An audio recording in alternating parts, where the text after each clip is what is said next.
warahmatullahi wabarakatuh. Selamat pagi, salam sehat untuk kita semua. Yang terhormat dosen penguji uji kinerja PPG dalam jabatan kategori 1 Universitas Palangkaraya tahun 2022. Perkenalkan, nama saya Ade Irma Suryani dengan NIM 226100219340. Saya guru mata pelajaran PPKN Unit Kerja SMK Negeri 1 Muara Teleh, Kabupaten Barito Utara, Provinsi Kalimantan Tengah. Hari ini, Rabu 5 Oktober 2022, saya akan melaksanakan praktek pembelajaran di SMK Negeri 1 Muara Teleh untuk memenuhi uji kinerja PPG dalam jabatan kategori 1 tahun 2022 kelas 12 bisnis daring dan pemasaran dengan tema kasus-kasus pelanggaran hak dan pengingkaran kewajiban warga negara dengan mengimplementasikan model pembelajaran problem based learning. Selamat menyaksikan. Pesona pariwisata Barito Utara, Kareit Mahasukasi jatuh doyan, Ramihanami sasamaan uras kawalan.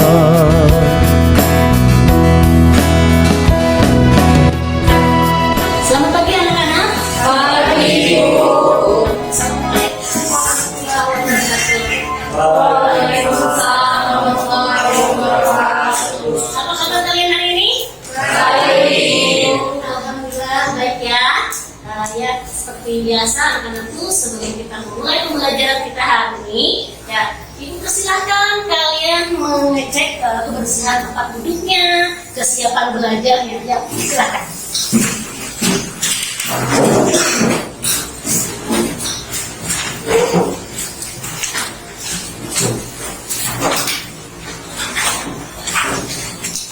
Bagaimana?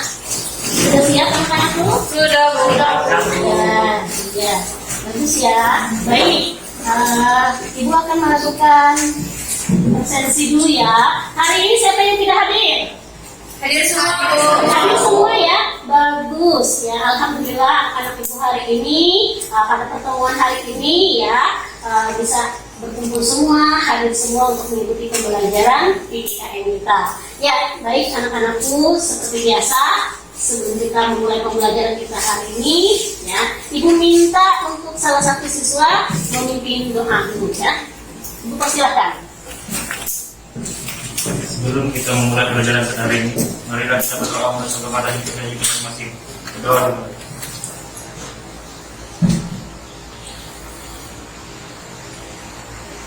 Doa selesai. Ya, terima kasih ya. Alhamdulillah ya, kita panjatkan syukur kehadiran Tuhan Yang Maha Esa, Allah Subhanahu wa Ta'ala yang telah memberikan rahmatnya serta hidayahnya ya. Kita bisa bertemu lagi pada pertemuan kita hari ini, yaitu hari Rabu tanggal 5 Oktober tahun 2022. Ya, baik anak-anakku, sebagai membangkitkan ya rasa nasionalisme kita terhadap para pahlawan, terutama pahlawan pendidikan, ya saya minta salah satu siswa Cecilia untuk memimpin ke depan menyanyikan sebuah lagu Satu Nusa Satu Bangsa. Yang lain Satu Nusa Satu Bangsa, satu bahasa kita.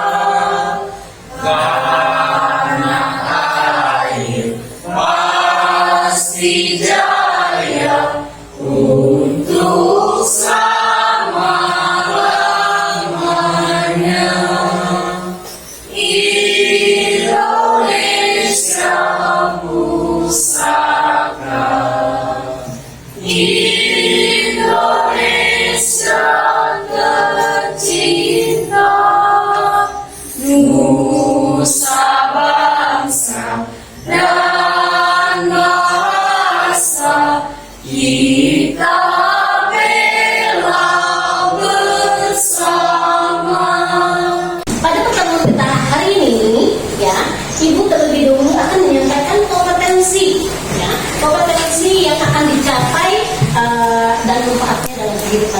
kemudian hari. Nah, yang pertama diharapkan ya, nanti ya peserta didik dapat menerima perbedaan ya, dari kasus pelanggaran HAM ini sebagai sebuah anugerah Tuhan yang Maha Esa. Ya. Kemudian peserta didik memiliki sikap proaktif, ya, proaktif dan responsif ya, dalam menghadapi ataupun menanggapi masalah kasus-kasus pelanggaran HAM dan pengingkaran kewajiban warga negara. Adapun nantinya garis besarnya ya, dari materi kita ini yaitu mengenai kasus ya, pelanggaran HAM yang pernah terjadi di Indonesia. Ya, kemudian bagaimana faktor-faktor ataupun apa yang menjadi faktor-faktor penyebab daripada timbulnya kasus-kasus pelanggaran HAM tersebut. Ibu minta salah satu siswa ya, untuk membacakan artikel ya, mengenai salah satu contoh dari pelanggaran HAM, terutama hak anak. Siapa yang bersedia? Olivia, ya Olivia, silakan Olivia untuk membacakan artikelnya. Kasus pelanggaran hak seorang anak. Setiap anak berhak untuk mendapatkan pendidikan. Bahkan negara menetapkan wajib belajar 12 tahun. Namun, karena situasi dan kondisi keuangan keluarga yang tidak memungkinkan, ditambah kesehatan ayah yang menurun dan tidak memungkinkan baginya untuk bekerja. Dengan tingkat pendidikan yang rendah, maka Ani tidak cukup memiliki keterampilan untuk bisa diterima di perusahaan. Oleh karena keputusan dan kedesakan ekonomi, akhirnya Ani dinikahkan oleh orang tuanya dalam usia yang sangat muda, di saat seharusnya ia masih mengenyam waktu sekolah. Ya, terima kasih. Kita kasih aplaus dulu untuk teman-teman. Olivia tadi membacakan artikel ini. Sekarang ibu ingin bertanya dengan kalian. Ya, apa sih judul dari sebuah artikel ini? Silakan, Reni. Kasus pelanggaran hak seorang anak. Kasus pelanggaran terhadap seorang anak. Kemudian menceritakan tentang apa ini dari artikel ini? Kemudian Cecilia, mungkin ada bisa ditambahkan tentang seorang anak yang putus sekolah karena biaya keuangan keluarga. Jadi dari artikel ini, artikel dari kasus pelanggaran hak seorang anak ini sudah jelas ya terjadi di sini. Di mana kalanya ya seorang anak itu seyogianya mendapatkan pendidikan kurang lebih 12 tahun, artinya sampai lulus SMA ataupun SMK. Ya, tetapi akibat dari keadaan ataupun keterpurukan dari ekonomi keluarganya sehingga si anak ini tadi berhenti untuk sekolah karena tidak sampai mengenyam bangku pendidikan di SMP ya, jadi Ani ini tidak bisa mencari pekerjaan misalnya di perusahaan karena terbentur dengan yang namanya ijazahnya. Nah, jadi si Ani ini hanya mampu mendapatkan pekerjaan sebagai IRT ya. Dari permasalahan ini ya, itulah ya yang sekarang menjadi problema kita ya, apalagi anak-anakku di kota-kota besar ya. Sering mungkin kalian sudah pernah melihat di televisi, membaca berita ataupun membaca artikel-artikel ya, sangat miris sekali ya kita melihat fenomena pendidikan seperti ini. Tujuan pembelajaran kita hari ini ya, setelah melaksanakan kegiatan pembelajaran mengenai kasus-kasus pelanggaran HAM dan pengingkaran kewajiban warga negara ini tadi ya, kita bisa menerima dan menghargai sebuah perbedaan ya, sebuah perbedaan sebagai anugerah Tuhan yang Maha Kuasa ya. Kemudian di sini nanti kalian bisa menggunakan nanti atau mencari informasi mengenai faktor-faktor apa saja ya, yang menjadi latar belakangnya. Ya, SMK Bisa, bisa, bisa. BDP Hebat, kuat, cerdas, luar biasa. Terima kasih. Nah, jadi ibu minta ya kepada kalian semua, pertama kalian bersyukur karena bisa sampai duduk di bangku sekolah SMK seperti ini. Ya. Yang kedua, rajin-rajinlah belajar ya anakku, karena kalian ini adalah termasuk anak yang beruntung. Ya. Mengapa dikatakan demikian? Karena bisa nih sampai bangku sekolah tingkat lanjutan atas seperti ini.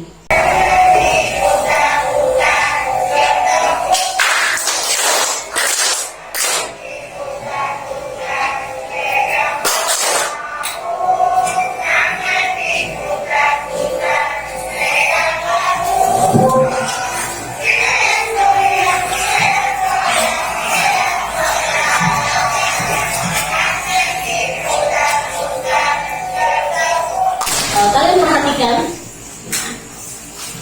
di bagian ini nanti, ini akan tampil nanti salah satu contoh ya, video ya, yang menceritakan salah satu pelanggaran HAM yang pernah terjadi di Indonesia. Maka semua aset milik Tionghoa tidak hanya itu, mereka juga melakukan tindak kekerasan seperti pemerkosaan terhadap wanita. Bahkan mereka pun tak segan-segan membunuh. Kami pergi ke transformasi itu, dan ketika sampai di sana, kami semua sama bersyukur karena yang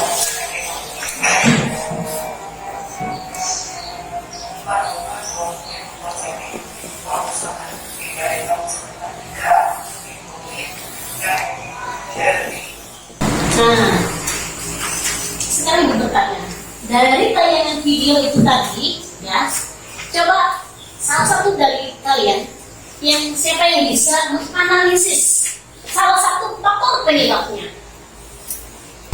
Ada yang bisa? Lanjutkan tangannya. Ya, silakan. Karena terjadinya konflik. Karena terjadinya konflik. Olivia?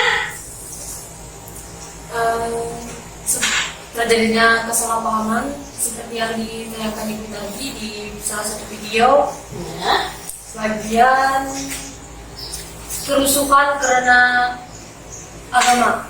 Ya, jadi seperti ini anak-anakku. Ya, dari tayangan video ini tadi itu terlihat jelas ya ada dua contoh kasusnya, yaitu pada tahun 2001 ya, kemudian tahun 98. Ya, faktor dari internal yang pertama itu tadi sikap egois, ya, kemudian rendahnya kesadaran warga terhadap peraturan, kemudian sikap tidak toleransi, ya, terutama dalam beragama. Kemudian penyalahgunaan kekuasaan. Nah, itu salah satu faktor internalnya. Kemudian kalau faktor eksternal, Loren. Faktor eksternal adalah penyebab dari luar. Faktor eksternal adalah penyebab terjadinya pelanggaran hak dan pelanggaran kewajiban dapat diidentifikasikan. 2. Adanya kesempatan. 3. Minimnya sosialisasi peraturan dari pemerintah. 4. Terjadinya kritis moral dan karakter bangsa. 5. Aparat hukum yang bertindak sewenang-wenang.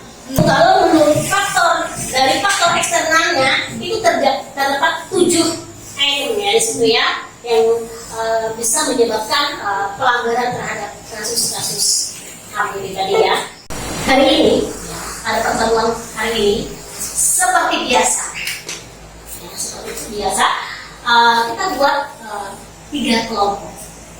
Ya, untuk melakukan diskusi kelompok. Dan ingat ya, penilaiannya ini nanti akan dibagi 3 penilaian. Yang pertama penilaian sikap, yaitu ilmu observasinya nanti. Kemudian ada penilaian pengetahuan dan penilaian keterampilan. Maka untuk itu, ibu harapkan nanti pada saat kalian diskusi, tolong anak-anakku saling aktif, saling bekerja sama. Ya, bisa memberikan masukan ataupun pendapat dengan temannya. Ya, baik, ibu berikan waktu, silahkan kalian membentuk kelompoknya sesuai dengan kelompok yang sudah kita tentukan pada pertemuan minggu lalu. Silahkan.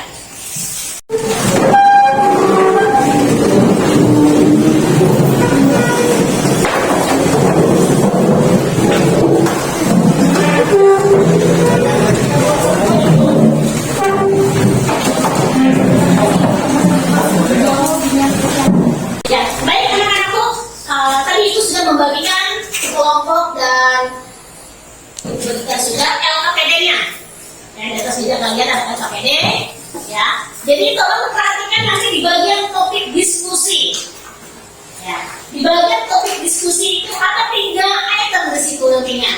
Ya, ini silakan kamu mengerjakan topik diskusinya ini berdasarkan kelompokmu. Misalkan kelompok 1 kamu mengerjakan topik diskusinya mengenai kasusnya, yaitu nomor 1. Kemudian nomor 2, silakan kamu kerjakan di nomor 2 topik diskusinya. Kemudian yang ketiga, sana kerjakan di topik diskusi bagian 3. Ibu beri waktu kurang lebih 30 menit untuk melakukan diskusi.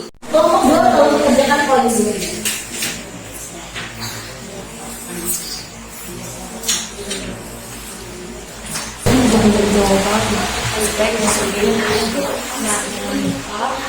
Penjelasan yang nomor 1 ini kita kasih soal itu minimal 1 orang nomor 1 supaya teman-temannya tidak kesulitan untuk mengerti.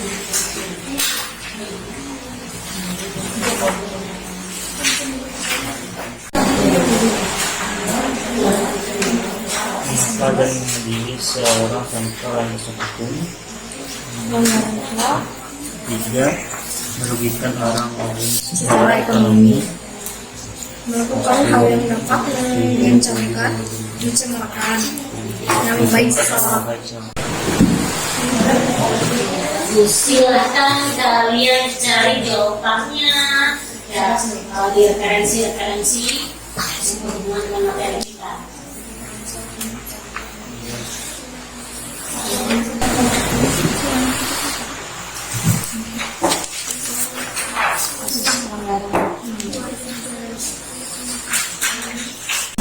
Dapat mikir?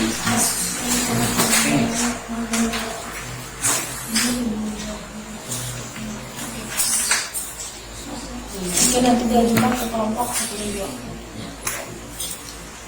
Kalian dapat terus. Jangan merugikan orang lain secara ekonomi, melakukan hal yang dapat mencemarakan nama baik ataupun aparat hukum yang bertindak sewenang-wenang juga. menghargai usaha dan kerja keras orang lain. Itu adalah salah satu, itu ada beberapa contoh sikap egois. Waktunya sisa 10 menit lagi. Ingat, pertanyaan untuk kelompok lain.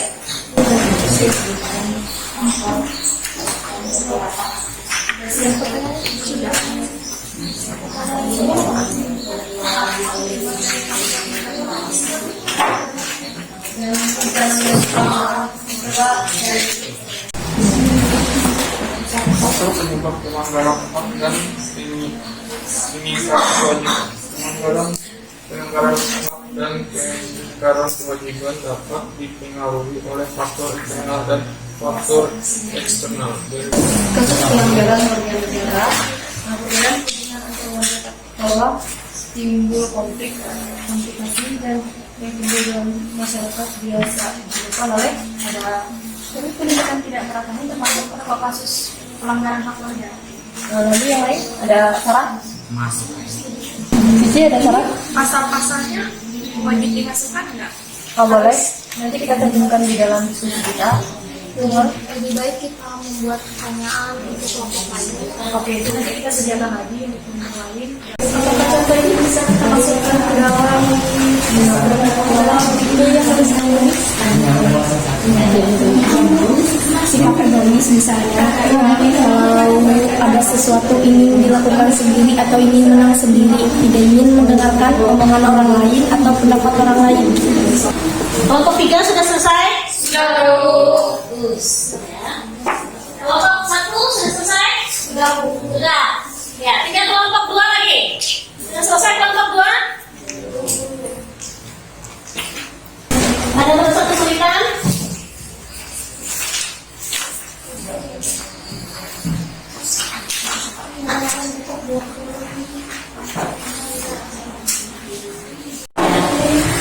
Ibu persilahkan kelompok 1 dulu untuk melakukan presentasi dari tugasnya. Silakan. Mempresentasikan hasil diskusi kami tentang kasus pelanggaran hak dan pengingkaran kewajiban warga negara yang pernah terjadi. Hak yang dilanggar adalah hak pejalan kaki, trotoar adalah milik pejalan kaki. Hak dan kewajiban warga negara pada dasarnya dijamin dalam Undang-Undang Dasar 1945. Lantas, mengapa masih ada saja pelanggaran hak dan pengingkaran kewajiban? Hal tersebut terjadi karena berbagai faktor. 1. Faktor penyebab hak dan pengingkaran kewajiban. Pelanggaran hak dan pengingkaran kewajiban dapat dipengaruhi oleh faktor internal dan faktor eksternal. Sebutkan apa saja kasus pelanggaran dan pengingkaran kewajiban warga negara. Sebutkan contoh kasusnya. Pertama, melakukan oleh hakim sendiri. Kedua, melakukan diskriminasi. Ketiga, melangkap dan mengadili seseorang tanpa dasar hukum. Keempat, merugikan orang lain secara ekonomi maupun aksi kekerasan. Sekarang ini untuk kelompok 2. Silakan. Perkenalkan, kami dari kelompok 2. Di sini saya ingin mempresentasikan hasil diskusi kami. Faktor penyebab pelanggaran hak dan pengingkaran kewajiban. Pelanggaran hak dan pengingkaran kewajiban dapat dipengaruhi oleh faktor internal dan faktor eksternal. Berikut hasil identifikasi faktor-faktor penyebab terjadinya pelanggaran hak dan pengingkaran kewajiban warga negara. Implementasikan serta menerapkan norma-norma dan perintah hukum. 7. Penyalahgunaan teknologi. Apakah dari kelompok 1 dan 3? Ya, silakan kalau ada yang ingin ditanyakan dari kelompok 1 dan kelompok 3. Buat pertanyaan. Ya, silakan dari kelompok 1 dulu. Dari kelompok 1 ingin bertanya Ya. kepada kelompok 2, apa saja contoh sikap egois? Ingin menjawab. 1. Tidak merasa bersalah jika merepotkan orang lain. 2. Sangat jarang menghargai usaha dan kerja keras orang lain. 4. Selalu merasa bahwa dirinya benar dan orang lain itu salah. Sekian dan terima kasih. Ya, itu jawaban dari kelompok 2. Mungkin kelompok 3 ini misalnya silakan. Ingin bertanya contoh dari penyalahgunaan kekuasaan. Terima kasih. Berikan contoh salah satu penyalahgunaan kekuasaan. Jawab dari pertanyaan dari kelompok. Penjabat yang melakukan korupsi. Ya, salah satu contohnya yaitu pejabat yang melakukan korupsi. Ya, mungkin dari teman-teman yang lain ada yang bisa menambahkan selain pejabat itu tadi? Memotong gaji karyawan dengan alasan tidak benar. Apakah sudah jelas? Salah satu contohnya juga ya, seorang pimpinan perusahaan memotong gaji karyawan tanpa ada kejelasan. Ya. Mungkin dari kelompok 1, oke, ada yang ingin bertanya, silakan, Fahmi. Penyebab dari faktor internal adalah Apa penyebab dari faktor internalnya? 1. Sikap egois. 2. Rendahnya kesadaran dan warga terhadap peraturan. 3. Sikap tidak toleran. 4. Penyalahgunaan kekuasaan. Apakah sudah jelas? Ya, itu salah satunya sikap egois. Ya, siapa lagi yang ingin bertanya? Silakan kelompok 3. Pertanyaan terakhir untuk kelompok 2. Di sini saya ingin bertanya, apa penyebab minimnya sosialisasi peraturan dari pemerintah? Terima kasih.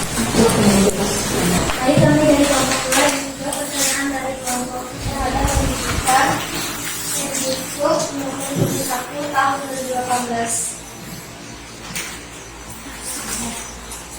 Apakah jelas? Sudah, ya. Kita kasih apa dulu untuk kelompok. Assalamualaikum warahmatullahi wabarakatuh. Waalaikumsalam. saya Olivia Viola dari kelompok 3. Di sini saya ingin menyampaikan dari diskusi kami dan teman-teman satu kelompok, yaitu kasus pelanggaran hak warga negara. Perbedaan kepentingan antar warga tak sekolah menimbulkan konflik. Konflik yang timbul dalam masyarakat biasa disebabkan oleh pelanggaran hak yang dilakukan warga negara atau pelanggaran hak yang dilakukan pemerintah terhadap warga negara. Contohnya, pendidikan tidak merata, munculnya ketidakadilan hukum, alih fungsi trotoar menjadi tempat jualan pedagang kaki lima. Untuk membantu keuangan keluarga, Ani harus bekerja dengan tingkat pendidikan yang rendah. Maka, Ani tidak cukup memiliki keterampilan untuk bisa diterima di perusahaan. Ya, untuk perwakilan dari teman-teman kelompok 3, apakah dari teman-teman yang lain ada pertanyaan? Ya, silakan kelompok 1 bertanya ke kelompok 3. Bisakah kalian jelaskan dari artikel dan hak siapa saja yang dilanggar? Saya akan menjawab.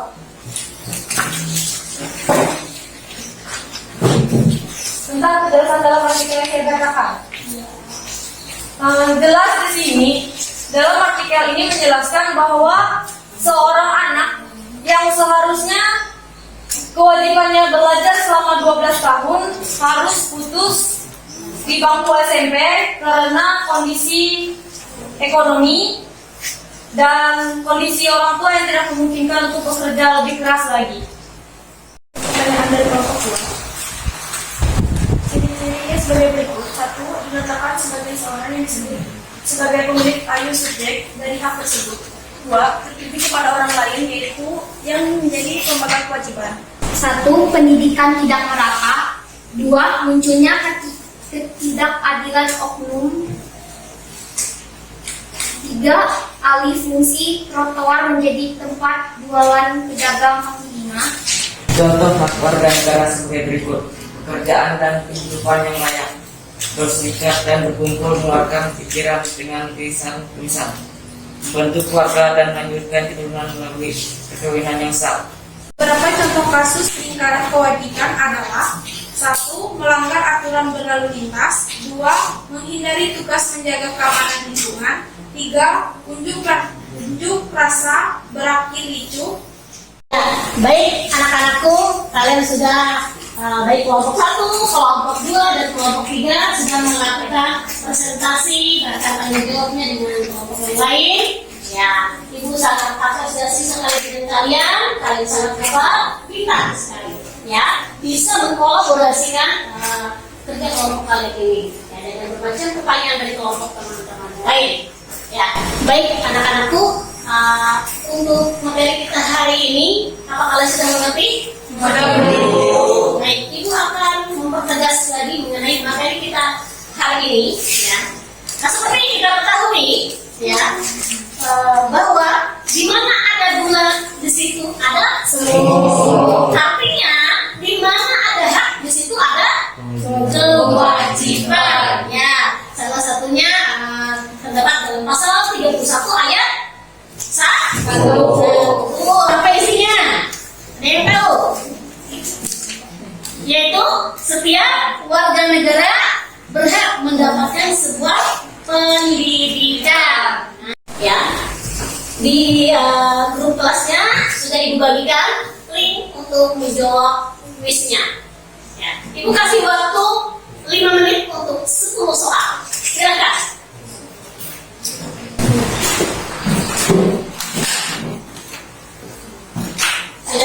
Sudah Bu. Ya, kita tunggu dulu, ada temannya yang masih belum. Ya, sudah masuk semua. Ya, terima kasih anak-anakku. Ya, ini sudah terlihat ya hasil nilai kalian dari evaluasi ya dari 5 soal. Ya, terlihat jelas ya. Kalian luar biasa sekali ya. Nilai kalian di atas KKM semua yang mendapatkan nilai tuntas Ya, mengenai kasusnya, kasus ini difaktori oleh 2 faktor, yaitu faktor internal dan faktor eksternal. Ya, di mana dalam 2 faktor ini sudah jelas terlihat bahwa tiap-tiap faktor ini ada yang melatar belakangi masalah itu. Ya. Kemudian dari kasus pengingkarannya, dari hasil tanya jawab kalian itu tadi, itu adalah salah satu contohnya itu melanggar aturan. Melanggar aturan berlalu lintas itu salah satu contohnya ya. Nah, kalian sebagai pelajar jangan sampai melanggar sebuah aturan seperti itu. Kalian sebagai generasi penerus paradigma bangsa harus bisa lebih proaktif, bersikap proaktif terhadap kasus-kasus pelanggaran hak seperti itu, dengan menjaga stabilitas keamanan kita. Baik anak-anakku sekalian, sebelum kita menutup pembelajaran kita hari ini, Ibu akan memberikan reward untuk kalian. Kelompok mana sih yang bagus konsentrasinya tadi? Ayo, kelompok mana? Yaitu kelompok 3. Kemudian diikuti dengan kelompok 1 dan kelompok 2. Terima kasih sekali anak-anakku, kalian sudah luar biasa. Kita kasih aplaus.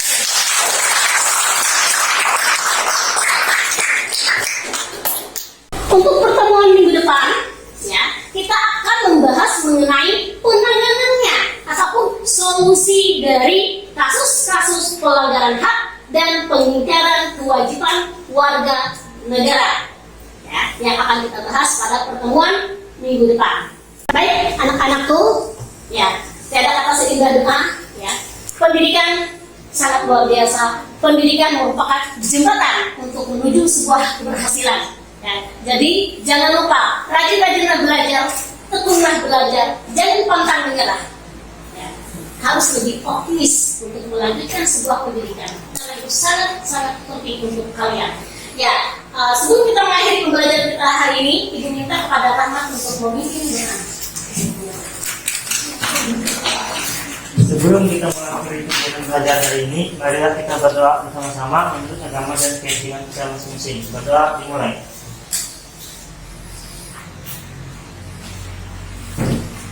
Berdoa selesai.